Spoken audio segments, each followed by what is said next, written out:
Hey guys, welcome to 1159 Video. So today in the shop we've got a 98 Blazer and the heater core has gone bad. You can see where it's been leaking and stuff like that. So as you start messing with it, you go, holy heck. Well, there's a couple versions of this. One of the versions is pretty simple. You drop the dash back, there's a plate across there, and the heater core actually sits in sideways. You can pull it back out. This is not that version. This is the pain in the butt version. This is the one that the heater core sits straight up and down, and there's a hidden bolt.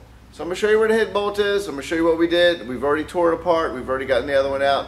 So this is actually the step that will help you the most, to save you the most frustration that we went through trying to find the hidden bolt.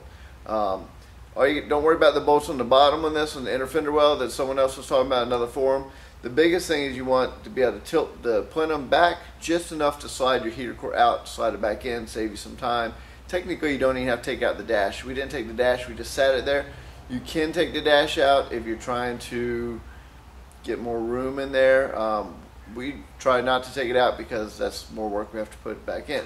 So I'm going to show you where the hidden bolt is, and it'll save you a ton of time. Now don't forget to make sure when you're doing this, you're going to need some snacks, because this is a long job, so make sure you have, this is a very important part right there. You got to have some snacks in here. Well, anyways, back to where the hidden bolt is. Okay, so right up in here, you're going to see this little guy right here. And this is on this back corner right there. And down in that hole is that little bolt hole right there. And that booger is what holds the top of the plenum, which is holding the heater core in. And it keeps it from going back. The other bolt you're going to need to do is that one right there. That allows you pretty much the room to wiggle it back some. It's a pain in the butt, little 7/32 screws in there. So once you pull it back, let me show you what you got. You will pretty much need something along like this. A few extensions, swivel socket, and 10mm. You're just going to have to come straight down in here like that, right to where it's at, so you can get it off. That's about the best method I have. I've heard a couple other people talking about cutting into the box right there and using a socket in there, but I actually got the bolt off pretty good. So let me show you the inside and what we've got. Now, as you know, you're going to have to drop the steering column down. You're going to pull your instrument panel. This piece right here pops off because you've got a couple screws up here. Alright, now once you remove the upper two bolts like that, you literally can reach in and grab, tilt back, and pull it out. It's just, that's really what saves the time on this. Like I said, this is a different unit than the other ones. This one's a pain in the butt. We didn't have to pull out the dash, we just tilted it back out of the way. So let me show you. You got a couple bolts down here. There's one right here. Got the ones across the top, as you see. 1, 2, 3, 4, 5 right there. Once those are out, pretty much from there, on the other side, there's one that I'm going to show you you've got to loosen up, and it's hidden underneath the speaker. And this is the other one that's a pain in the butt. This one right here. Pretty much removed the speaker out of it, and so there's a bunch of little brackets and everything else, but like I said, I wanted to show you guys on this video mostly where the hidden bolts were. I'm not going to do the whole job. This thing takes forever. This is hours, and I'm not going to bore you with a long 5-hour video.